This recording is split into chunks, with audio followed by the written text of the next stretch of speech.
Much in the same way weather forecasting needs a massive amount of raw data to be accurate, air filter modeling software needs data as well.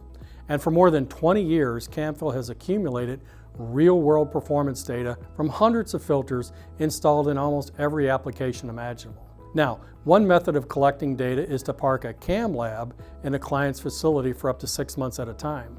Now these labs, and there are 3 of them around the country, contain 4 identical test ducts. Each duct holds 2 stages of air filters, and they're set up to mimic the same air velocity that the facility's actual filters experience. Instruments record air quality before and after passing through the filter, and by the end of the test, the optimal air filtration solution for this particular facility is clearly identified. The data collected from this test is then added to the extensive database, which is used for other applications.